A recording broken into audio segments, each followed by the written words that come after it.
Bismillahirrahmanirrahim.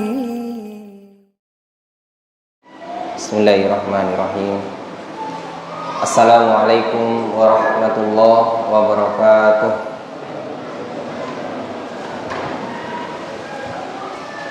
Innal hamdalillah nahmaduhu wa nasta'inuhu wa nastaghfiruh wa na'udzu billahi min shururi anfusina wa sayyiati a'malina. Man yahdihillahu fala mudilla lahu wa may yudlil fala hadiya lahu. Wa ashhadu an la ilaha illallah wahdahu la syarika lahu wa ashhadu anna Muhammadan abduhu wa rasuluhu la nabiyya wa la rasula ba'dah. Faqad qala Allah ta'ala fi kitabihil karim, a'udzu billahi minasy syaithanir rajim. Ya ayyuhalladzina amanu taqullaha haqqa tuqatih wa la tamutunna illa wa antum muslimun. Ya ayyuhan nasu taqu rabbakumul ladzi khalaqakum min nafsin wahidah wa khalaqa minha zawjaha wa batha minhuma rijalan katsiran wa nisaa'a wattaqullaha alladzi tasaaluna bihi wal arham innallaha kana 'alaikum raqiba. Ya ayyuhalladzina amanu taqullaha wa qulu qawlan sadida yuslih lakum a'malakum wa yaghfir lakum dhunubakum wa man yuti'illaha wa rasulahu faqad faza fawzan 'azima. Summa amma ba'du, fa inna asdaqal hadithi kitabullah wa khairal huda huda Muhammadin sallallahu alaihi wasallam wa syarral umuri muhdatsatuha fa inna kulla muhdatsatin bid'ah wa kulla bid'atin dhalalah wa kulla dhalalatin finnar. Ma'asyiral muslimin rahimani wa rahimakumullah. Para jamaah Masjid Al-Jariyat Ats-Tsalath Surabaya yang semoga senantiasa dimuliakan oleh Allah Subhanahu wa taala. Alhamdulillah, kita bersyukur kepada Allah Subhanahu wa taala.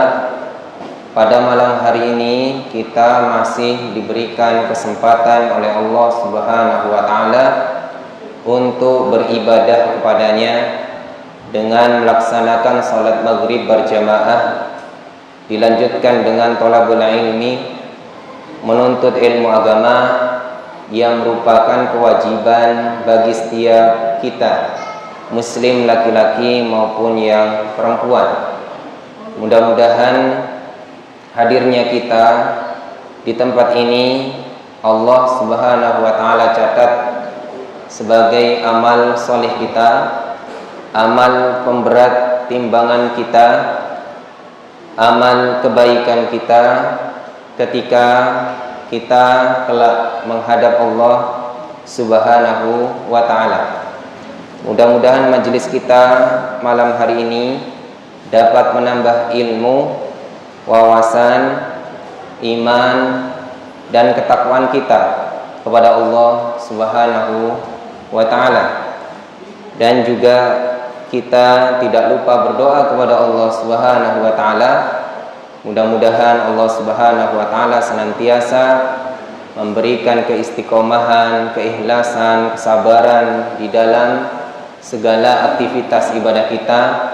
Semoga Allah mudahkan segala urusan kita, Allah ampuni segala dosa-dosa kita, dosa kedua orang tua kita, dosa guru-guru kita. Semoga Allah lindungi kita dari segala macam musibah, bala, wabah maupun penyakit.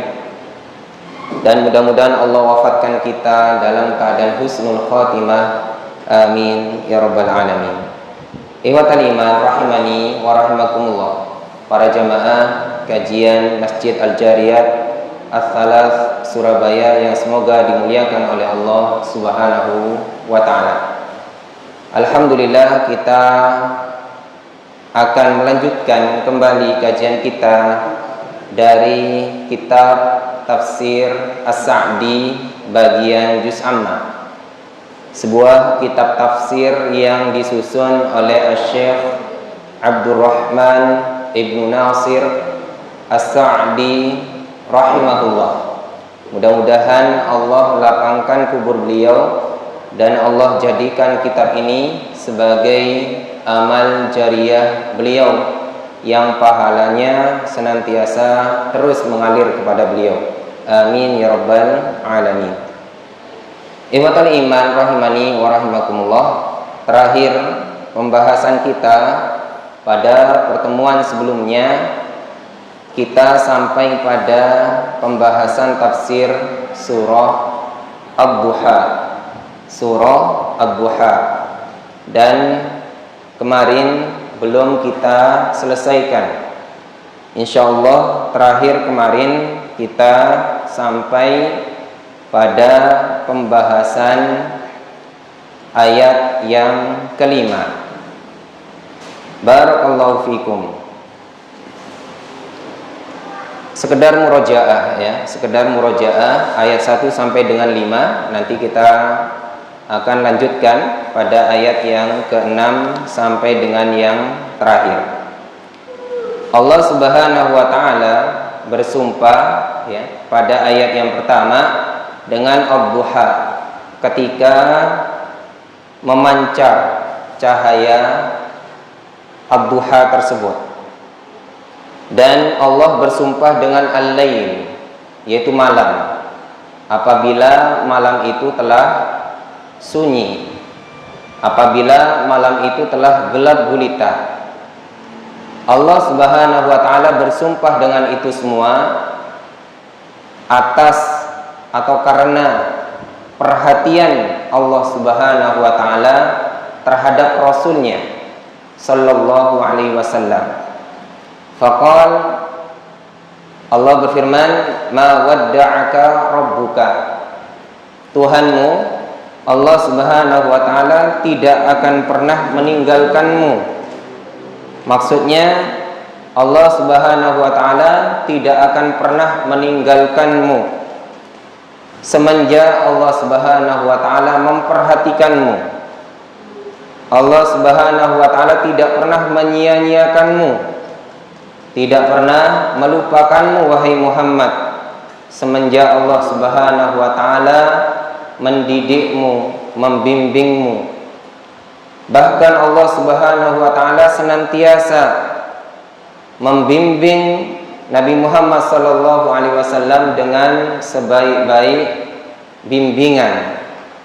Dan Allah Subhanahu wa taala meninggikan derajat Nabiullah Muhammad sallallahu alaihi wasallam derajat di atas derajat berikutnya. Maksudnya derajat ke derajat berikutnya.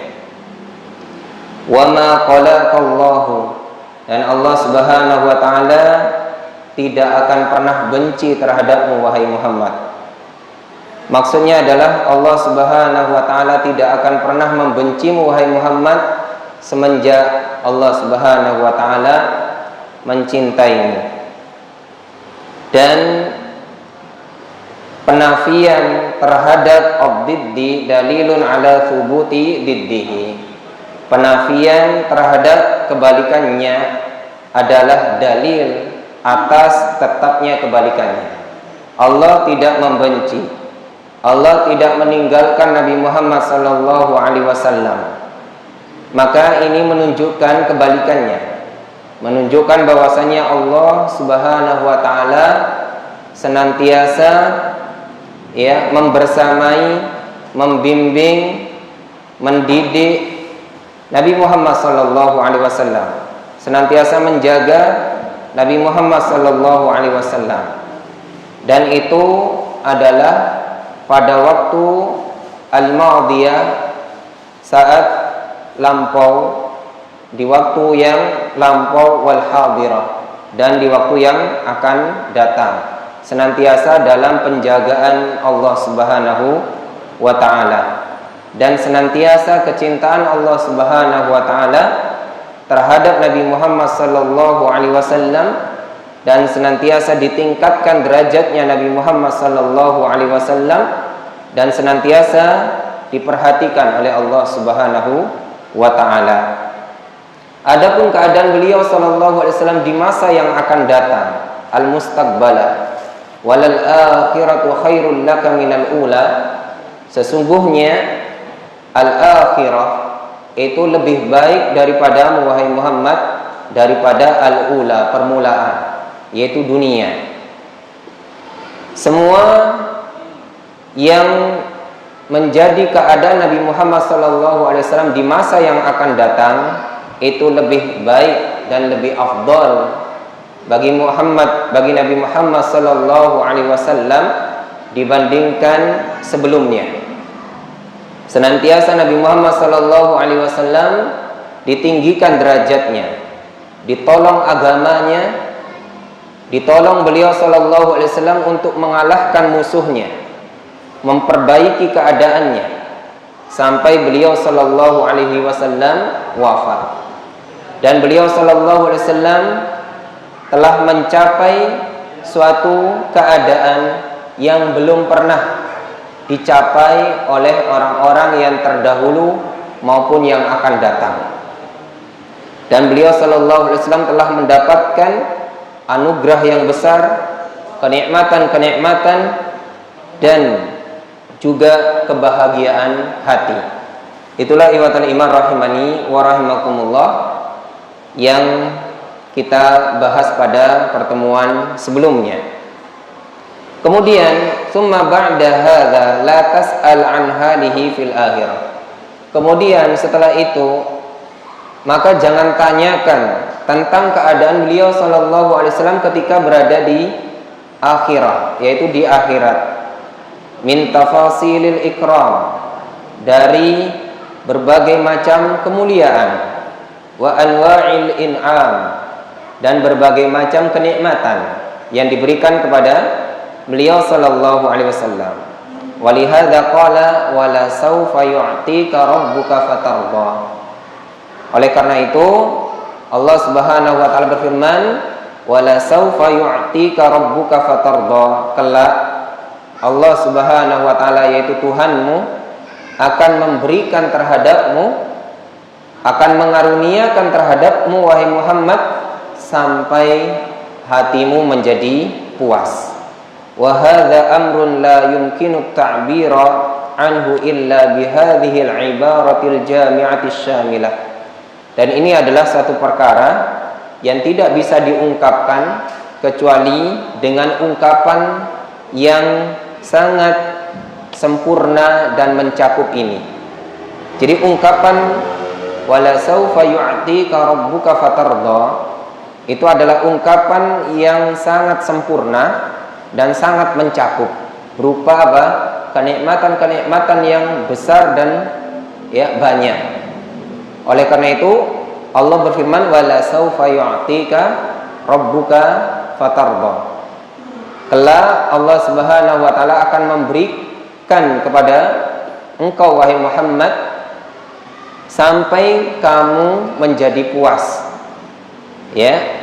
Fatarda, sampai kamu menjadi puas, di sini menunjukkan akan besarnya nikmat, akan sempurnanya nikmat yang Allah berikan, akan sempurnanya anugerah dan keutamaan yang Allah berikan terhadap beliau. Karena saking banyaknya nikmat atau anugerah yang diberikan sampai apa?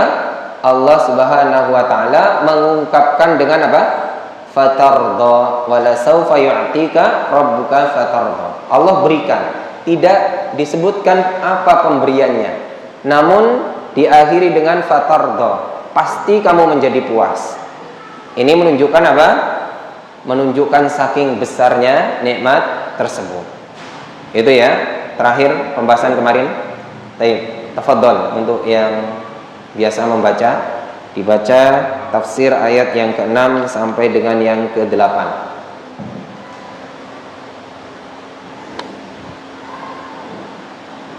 Assalamualaikum. Ayo. Qala al-mu'allif rahimahullah wa qala alam yajidaka yatima ثم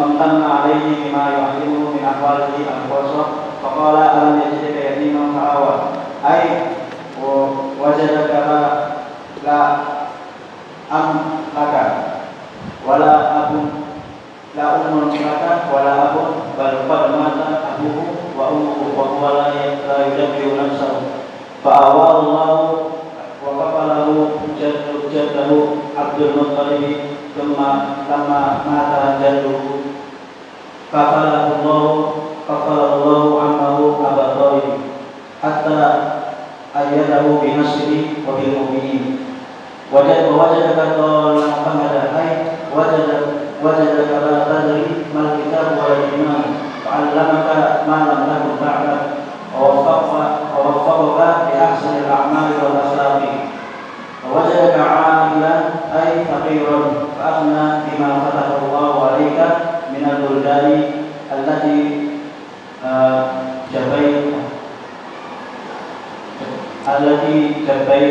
جبيت لك أموالها وخراجها فالذي أزال عنك هذه النقائص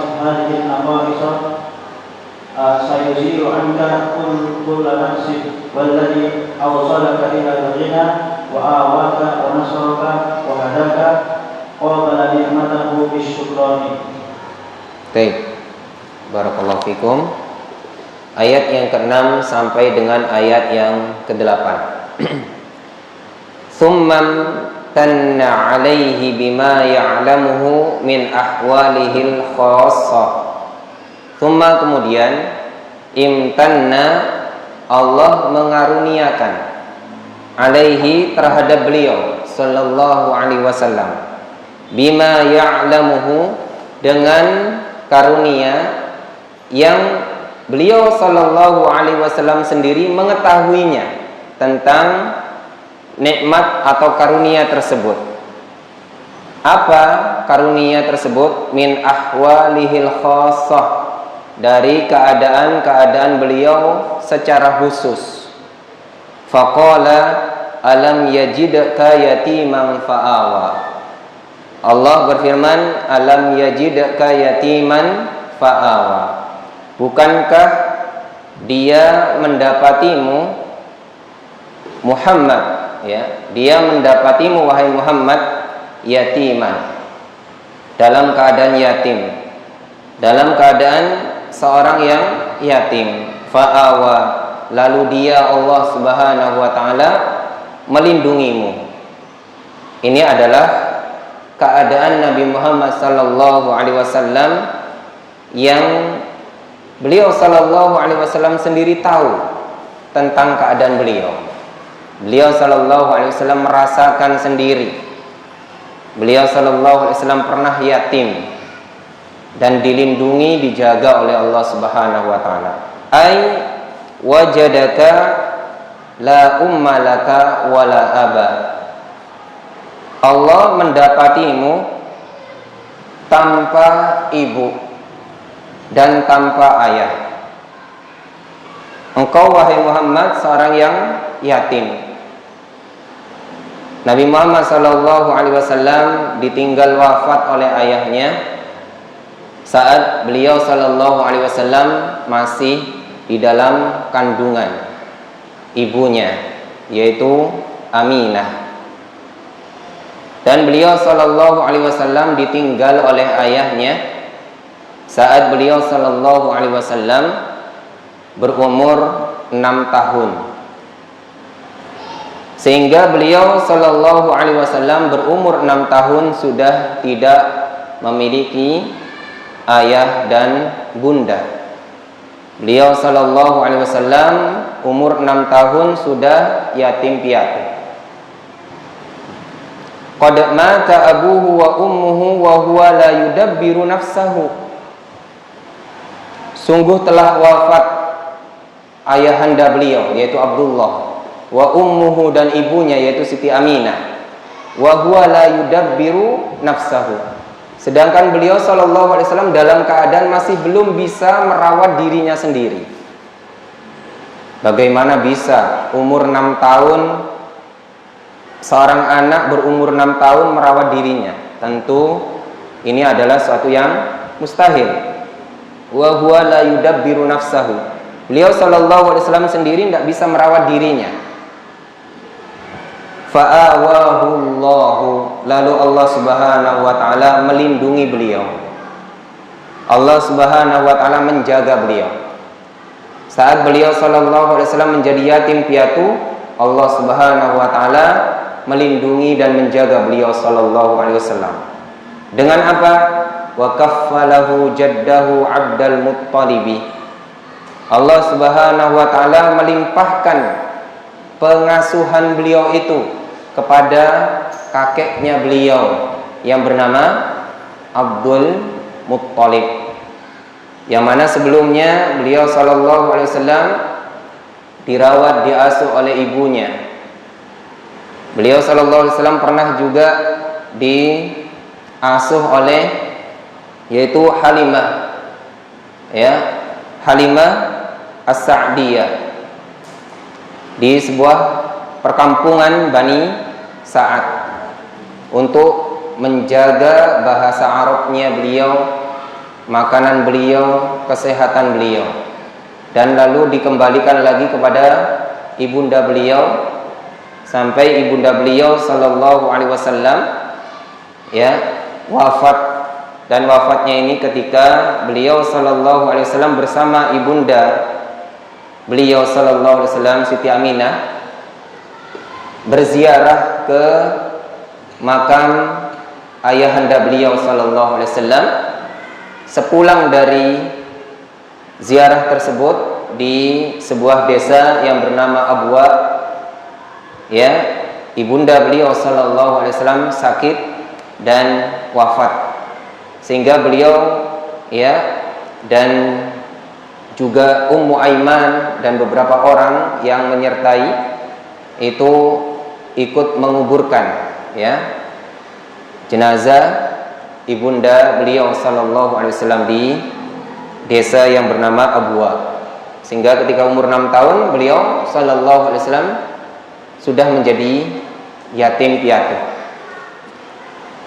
Allah Subhanahu wa taala jaga beliau. Dengan apa? Dengan Allah melimpahkan, ya, pengasuhan beliau sallallahu alaihi wasallam yang masih kecil umur 6 tahun tersebut kepada kakeknya beliau sallallahu alaihi wasallam, Abdul Muttalib, yang sangat menyayangi beliau sallallahu alaihi wasallam. Tsumma lamma mata jadduhu, kemudian ketika kakeknya beliau sallallahu alaihi wasallam yaitu Abdul Muttalib wafat, kakeknya beliau sallallahu alaihi wasallam wafat tahun ketika Nabi Muhammad sallallahu alaihi wasallam umur 8 tahun. Jadi Abdul Muttalib itu merawat beliau sallallahu alaihi wasallam sekitar 2 tahun. Pada saat umur 8 tahun kakek beliau sallallahu alaihi wasallam wafat. Lalu apa? Kaffalahu Allahu ammahu Aba Talibin. Lalu Allah Subhanahu wa taala menjadikan atau melimpahkan tanggungan pengasuhan beliau sallallahu alaihi wasallam itu terhadap paman beliau sallallahu alaihi wasallam yang bernama Abu Talib. Abu Talib ini juga paman beliau sallallahu alaihi wasallam yang sangat menyayangi beliau sallallahu alaihi wasallam. Dan ini atas takdir Allah Subhanahu wa taala.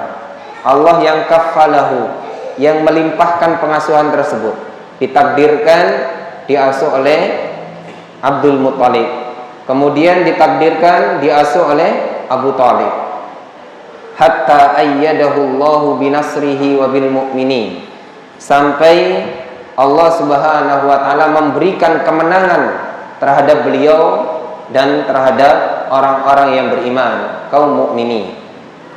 Yaitu ketika paman beliau sallallahu alaihi wasallam Abu Talib, ya, merawat beliau sallallahu alaihi wasallam sampai beliau sallallahu alaihi wasallam menjadi nabi dan rasul, sampai beliau sallallahu alaihi wasallam diterima oleh, ya, para sahabat. dan Allah Subhanahu wa taala sampai memberikan kemenangan. Ini adalah bentuk apa? Bentuk perlindungan Allah Subhanahu wa taala, bentuk penjagaan Allah Subhanahu wa taala terhadap beliau sallallahu alaihi wasallam. Itulah yang dimaksud alam yajidaka yatiman fa'awa. Bukankah dia Allah mendapatimu dalam keadaan yatim lalu Allah melindungimu? Ini adalah untuk mengingatkan kepada Nabi Muhammad SAW akan besarnya anugerah Allah Subhanahu wa taala. Kita selaku umatnya hendaknya juga senantiasa mengingat-ingat akan nikmat Allah Subhanahu wa taala yang kita rasakan. Dulu kita seperti apa, sekarang kita seperti apa. Ya. Sebagaimana Allah mengingatkan Nabi Muhammad SAW, "Hai Muhammad, kamu dulu yatim, saya melindungimu sampai kamu menjadi seorang nabi dan rasul. Allah memenangkanmu, Allah memenangkan agamamu, bahkan sampai kamu wafat. Allah yang menjaga. Wa wajadaka dhallan fahada, dan Allah mendapatimu dalam keadaan dhallan, tersesat. Maksudnya adalah bingung. Fahada, lalu Allah Subhanahu wa taala memberikan petunjuk terhadapmu. Apa maksudnya Allah mendapatimu dalam keadaan tersesat lalu Allah memberikan petunjuk? Wajadaka la tadri mal kitabu. Allah mendapatimu, kamu tidak tahu apa itu kitab. Dulu kamu tidak tahu apa itu Alkitab, apa itu Al-Quran. Walal imanu, dan tidak pula iman. Kamu dulu tidak tahu apa itu iman. Fa'allamaka ma lam takun ta'lam. Lalu Allah Subhanahu wa taala mengajarkan terhadapmu apa yang tidak kamu ketahui. Nabi Muhammad SAW datang ke Gua Hira, bertahannuts di sana dalam keadaan apa? Dalam keadaan bingung, mencari hidayah dari Allah Subhanahu wa taala, mencari kebenaran. Allah turunkan wahyu kepada beliau sallallahu alaihi wasallam sehingga beliau tahu apa itu Alkitab, apa itu iman. Wa waffaqaka li ahsanil a'mali wal akhlaqi, dan Allah memberikan taufik terhadapmu terhadap ahsanil a'mal, sebagus-bagusnya amalan, wal akhlaq, dan sebagus-bagusnya akhlak. Allah menjadikan Nabi Muhammad SAW amalannya terbaik dibandingkan manusia yang lainnya, bahkan dibandingkan para nabi dan rasul lainnya. Dan Allah Subhanahu wa taala menjadikan akhlak beliau sallallahu alaihi wasallam yang terbaik dibandingkan selain beliau sallallahu alaihi wasallam. Ini adalah anugerah Allah Subhanahu wa taala yang bisa dirasakan langsung oleh Nabi Muhammad sallallahu alaihi wasallam, dan Nabi Muhammad sallallahu alaihi wasallam mengetahuinya. Sehingga ketika disebutkan nikmat ini, Nabi Muhammad sallallahu alaihi wasallam langsung ingat, iya, Allah dulu telah menjadikanku mendapatkan petunjuk. Dulu saya dalam keadaan tersesat, lalu Allah berikan petunjuk. Allah ajarkan iman, Allah ajarkan Al-Qur'an, Allah ajarkan amalan-amalan yang baik, Allah ajarkan yaitu akhlak-akhlak yang baik. Itulah nikmat Allah Subhanahu wa taala yang diberikan kepada Rasulullah Muhammad sallallahu alaihi wasallam.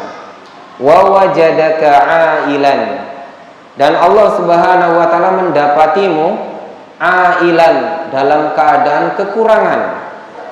Ai faqiran, maksudnya adalah fakir. Nabi sallallahu alaihi wasallam dulu adalah seorang yang fakir. Beliau sallallahu alaihi wasallam bukan seorang yang kaya raya, bukan. Beliau sallallahu alaihi wasallam ya ikut mengembala kambing bersama pamannya. Beliau sallallahu alaihi wasallam ikut berdagang bersama pamannya, bukan orang yang kaya raya. Fa'aghnaqallahu bima fataha 'alaika minal buldani. Lalu Allah Subhanahu wa taala memberikan kecukupan terhadapmu wahai Muhammad. Bima fataha 'alaika. Dengan apa? Berupa apa? Berupa Allah Subhanahu wa taala menaklukkan atau membukakan terhadapmu dari negeri-negeri, yaitu Allah jadikan negeri-negeri itu takluk di tangan Nabiullah Muhammad sallallahu alaihi wasallam, tentunya dengan takdir Allah Subhanahu wa taala. Takdir Allah Subhanahu wa taala lewat tangan Nabi Muhammad sallallahu alaihi wasallam, lewat dakwah Nabi Muhammad sallallahu alaihi wasallam. Maka negeri-negeri itu bisa ya terbuka untuk ya dimasuki Islam, bisa menerima Islam. Allati juyyibat laka amwaluha wa kharajuha, yang mana terkumpul harta-hartanya, harta-harta dari negeri tersebut dan upeti-upetinya. Setiap negeri muslim itu dikumpulkan upeti-upetinya, harta-hartanya atas kendali Nabiullah Muhammad SAW sebagai pimpinan kaum muslimin saat itu.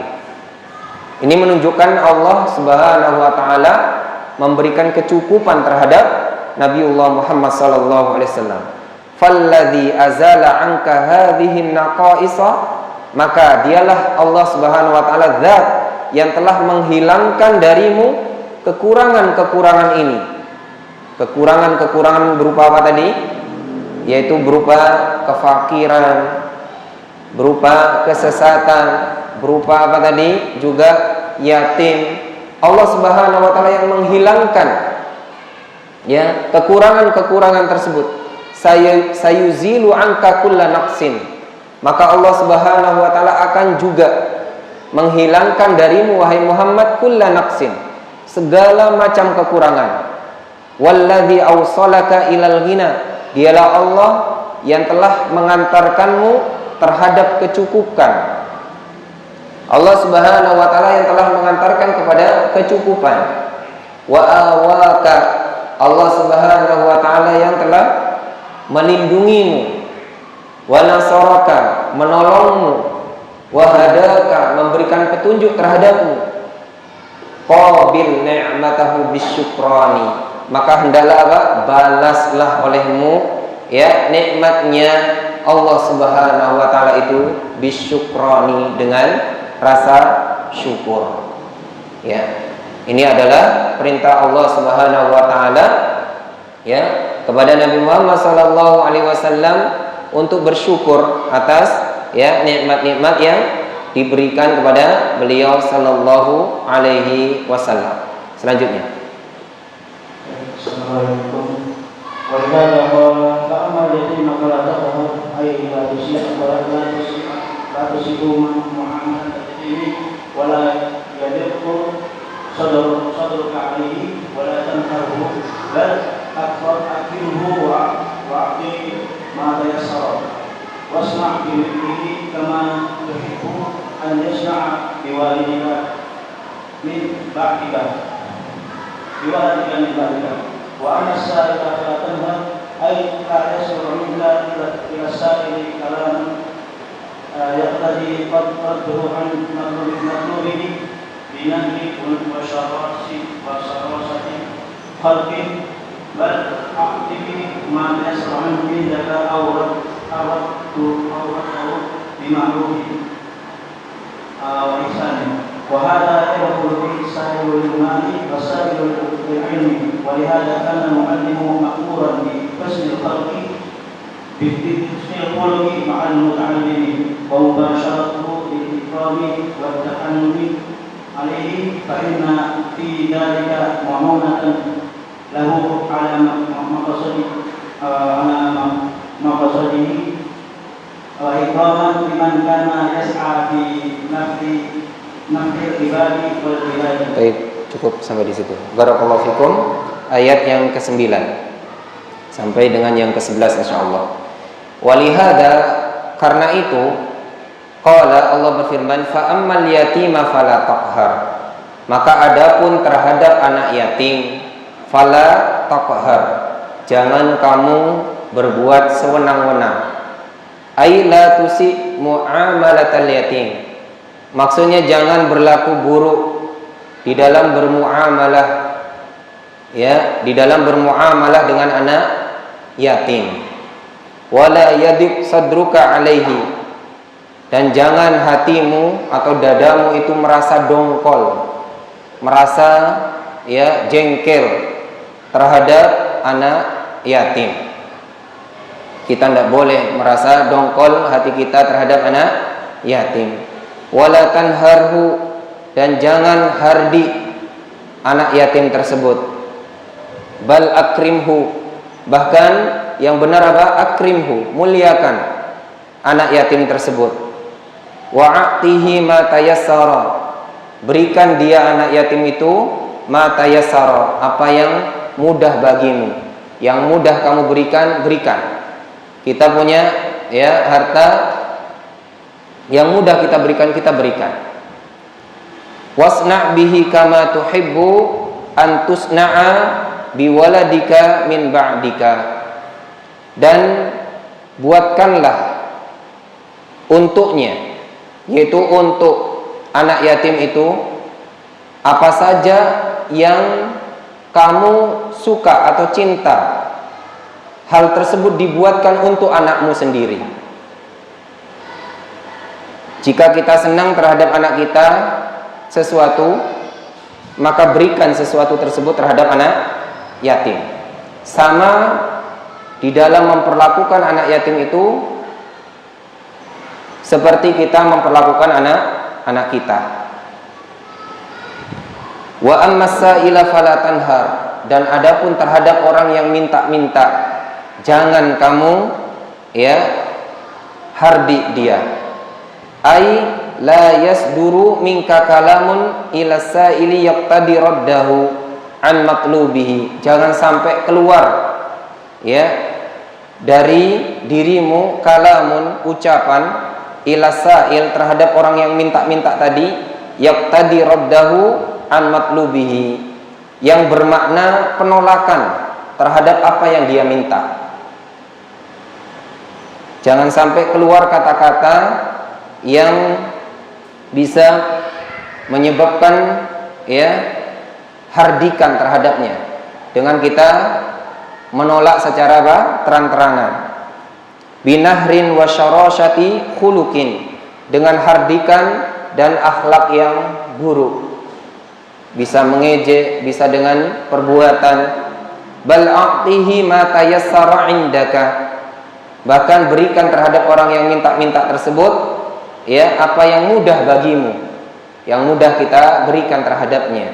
Au ruddahu bima'ruf, atau tolaklah dia dengan cara yang baik. Kalau kita tidak punya, umpamanya ruddahu bima'ruf, tolaklah dengan cara yang baik. Wa ihsanin, dan yang bagus. Ya.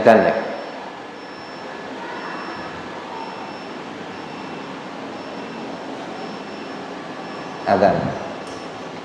Baik, adzan dulu, terus ada berapa baris yang kita selesaikan nanti ya, sebentar, lalu insyaallah dilanjutkan dengan tanya jawab. Barakallahu fiik.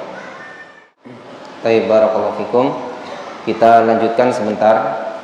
Jadi secara tidak langsung Allah Subhanahu wa taala ingin mengingatkan kepada Nabi Muhammad SAW, dulu engkau pernah yatim, dulu engkau ya pernah dalam keadaan fakir, maka terhadap anak yatim jangan kamu sewenang-wenang, kepada orang yang minta-minta jangan kamu hardi. Kita lanjutkan. Wa hadza yadkhulu fihi as-sa'ilu lil mal, dan ini masuk di dalamnya adalah orang-orang yang minta terhadap harta. Ya, masuk di dalam as-sa'il itu adalah orang-orang yang minta di dalam hal harta. Was-sa'ilu lil ilmi, begitu juga orang yang minta di dalam hal ilmu. Ini faedah dari Syekh As-Sa'di. Minta as-sa'il itu bukan hanya minta dalam hal harta, tapi minta juga di dalam hal ilmu. Walihadza kana al-muallim. Oleh karenanya seorang muallim, seorang guru itu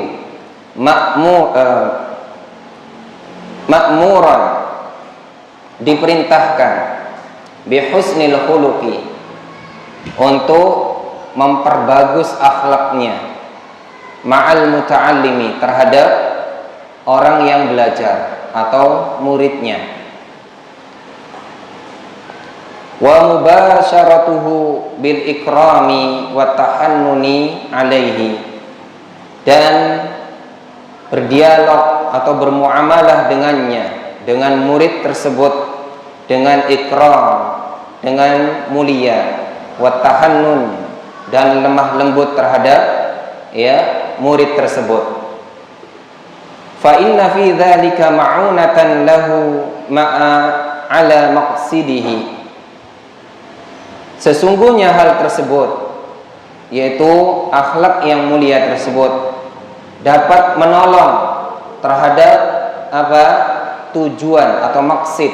Maksud itu tujuan dari penuntut ilmu tersebut di dalam belajar untuk mendapatkan ilmu. Wa ikraman liman kana yas'a fi naf'il ibadi wal biladi, dan merupakan bentuk pemuliaan terhadap orang-orang atau siapa saja yang berusaha di dalam memberikan manfaat terhadap hamba-hamba wal bilad, dan negara. Al-muta'allim atau orang yang belajar, penuntut ilmu itu adalah orang-orang yang nantinya akan memberikan manfaat kepada umat dan orang-orang yang akan memberikan manfaat terhadap negaranya. Oleh karena itu muallim hendaknya menghormati mereka. As-sa'il di situ masuk di dalamnya adalah orang yang minta di dalam hal ilmu, yaitu penuntut ilmu. Wa amma bi ni'mati rabbika fahaddits, dan adapun terhadap nikmat Tuhanmu, yaitu nikmat Allah Subhanahu wa taala, maka hendaklah kamu ceritakan. Wa hadza yashmalu ni'amad diniyata wad dunyawiyata, dan ini mencakup nikmat-nikmat agama dan nikmat-nikmat duniawi. Nikmat agama masuk di dalamnya, nikmat dunia juga masuk di dalamnya. Itu semua nikmat dari Allah Subhanahu wa taala. Ai afni 'ala Allah biha, pujilah Allah Subhanahu wa taala dengan nikmat yang diberikan oleh Allah Subhanahu wa taala tersebut.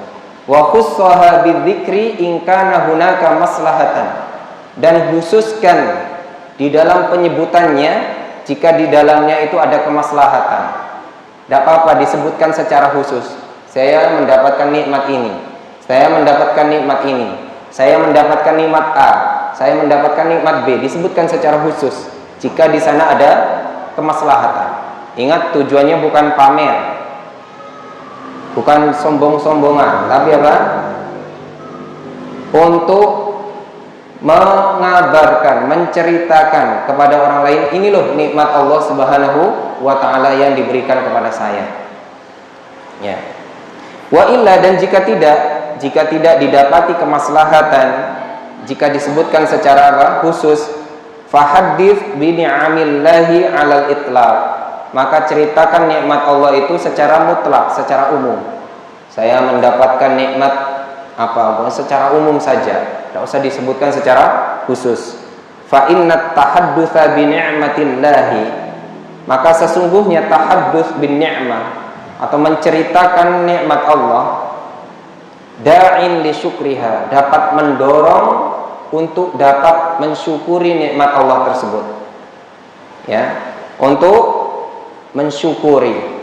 Dengan kita bercerita tentang nikmat Allah tersebut, itu dapat mendorong kita mensyukuri nikmat Allah. Wa mujibin litahbibil qulubi ila man an'ama biha, dan mengharuskan lahirnya rasa cinta di hati kita ila man an'ama biha, terhadap zat yang memberikan nikmat tersebut. Dengan kita tahadduh bin ni'mah, maka itu akan menumbuhkan rasa cinta di hati kita terhadap siapa? Pemberi nikmat, yaitu Allah Subhanahu wa taala. Fa innal quluba majbulatun ala mahabbatil muhsin, karena sesungguhnya hati-hati itu majbulatun ala mahabbatil muhsin, tercipta atau diciptakan oleh Allah Subhanahu wa taala untuk mencintai al-muhsin, orang yang berbuat baik. Hati kita ini sudah didesain oleh Allah, diciptakan oleh Allah Subhanahu wa taala untuk mencintai orang yang berbuat baik kepada kita. Manusia saja kalau sering berbuat baik kepada kita, kita cinta kepada dia. Lalu mengapa kita tidak mencintai Allah Subhanahu wa taala dengan sebesar-besarnya cinta, padahal dialah Allah Subhanahu wa taala yang memberikan segalanya kepada kita. Barakallahu fikum. Itulah yang bisa dibahas pada kesempatan malam hari ini. Namun sebelum ditutup, silakan mungkin ada yang ditanyakan. Tafadhol.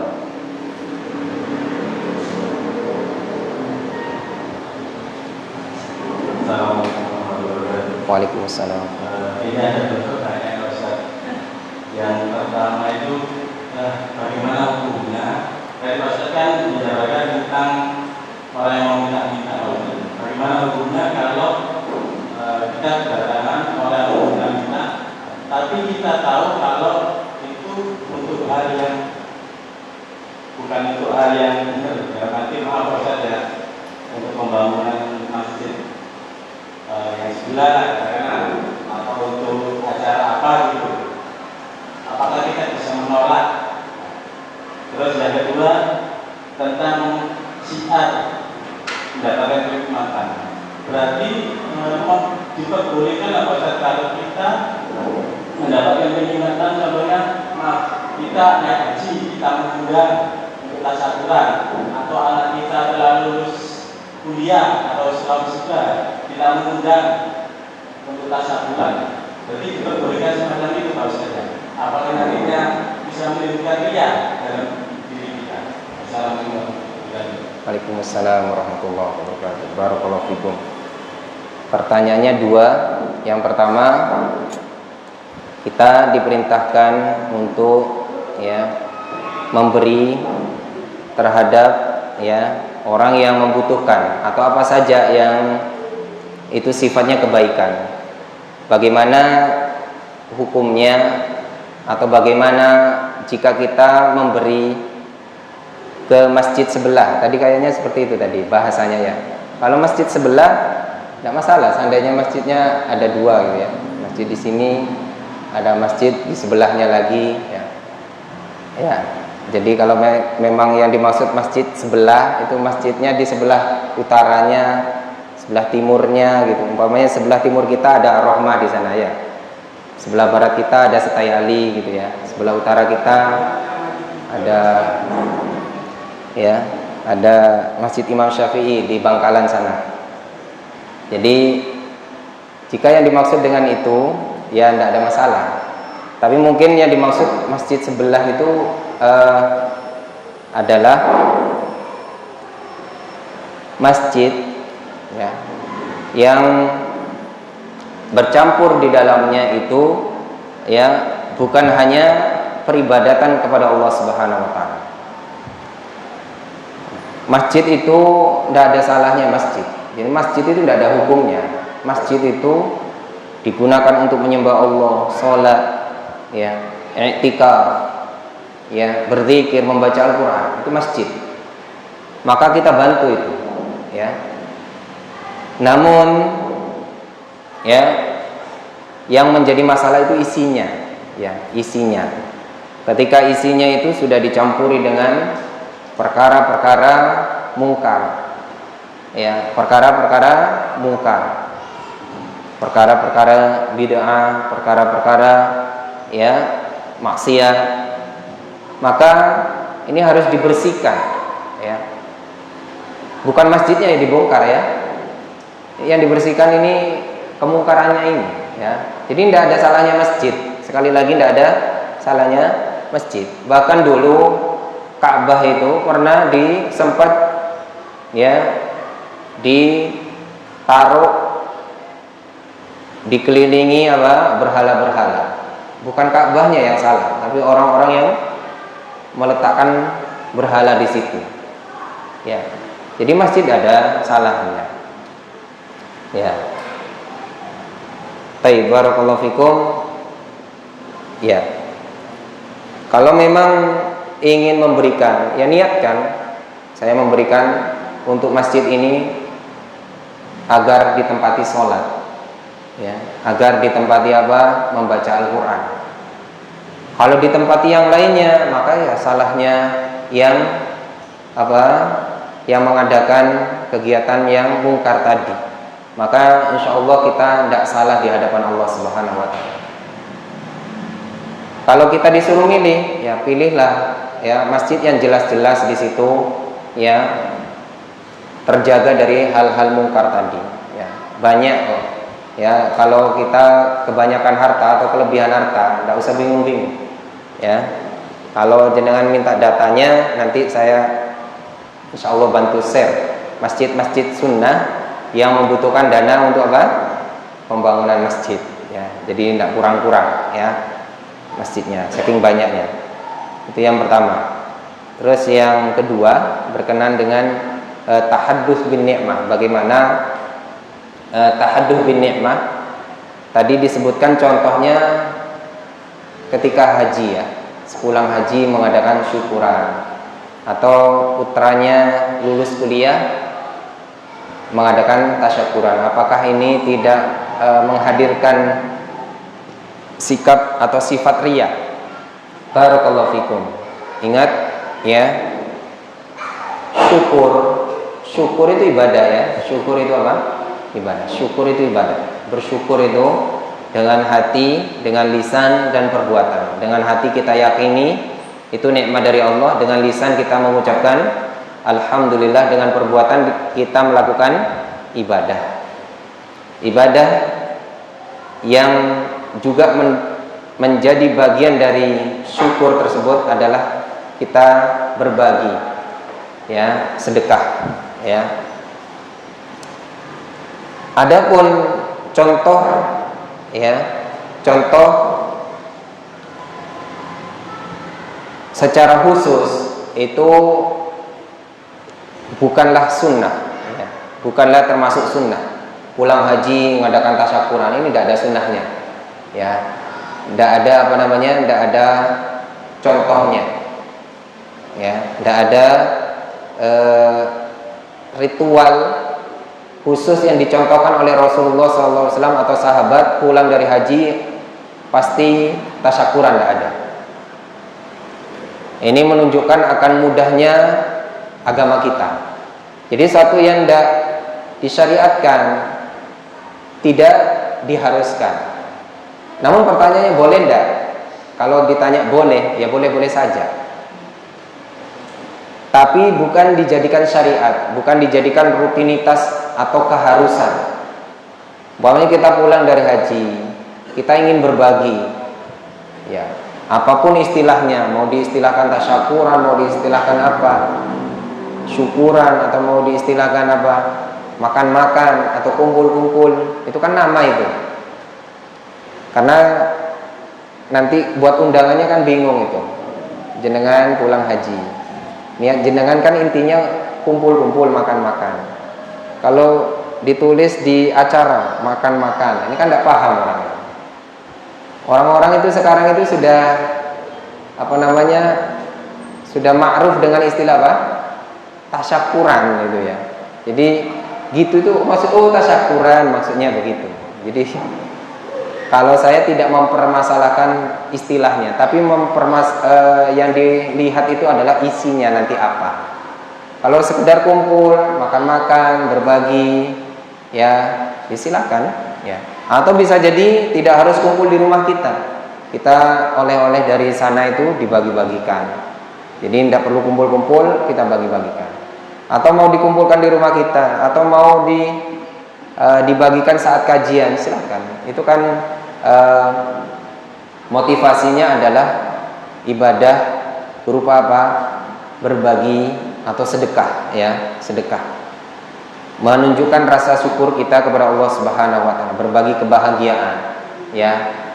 Tapi sekali lagi itu bukan suatu yang wajib, bukan suatu yang ada sunnahnya seperti itu. Namun jika dilakukan, ya silakan saja, ya silakan saja. Begitu juga umpamanya ketika putra kita lulus dari kuliah, ya tidak harus, bukan suatu yang wajib, bukan suatu yang sunnah harus mengadakan apa? Tasyakuran, tidak ada contohnya. Karena dulu tidak ada sahabat yang kuliah, ya. Ya. Seandainya pun ada, itu juga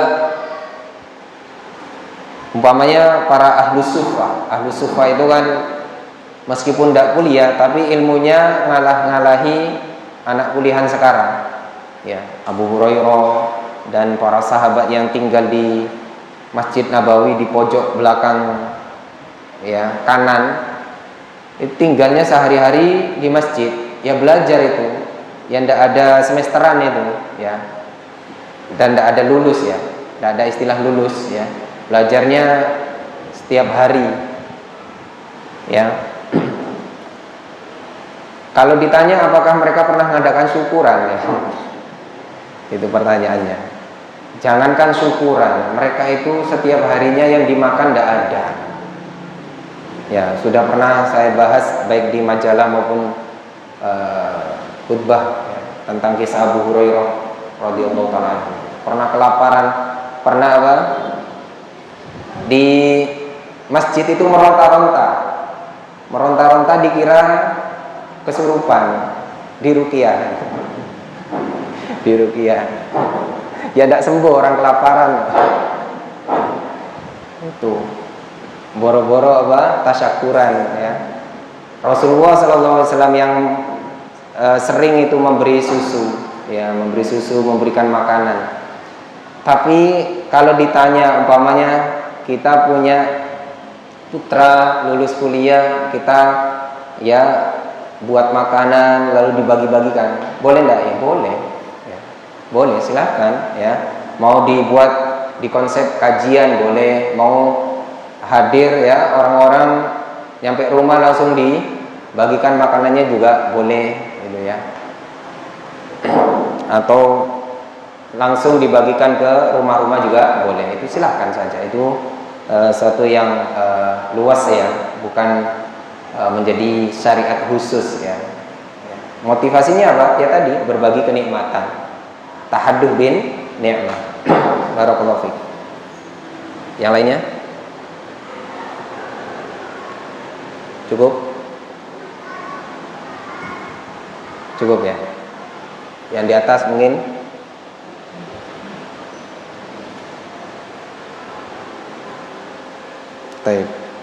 Cukup, ya.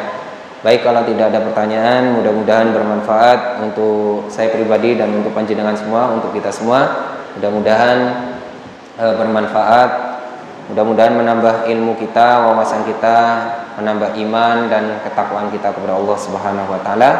Saya akhiri, subhanakallahumma wa bihamdika asyhadu an la ilaha illa anta astaghfiruka wa atubu ilaik. Wassalamualaikum warahmatullahi wabarakatuh.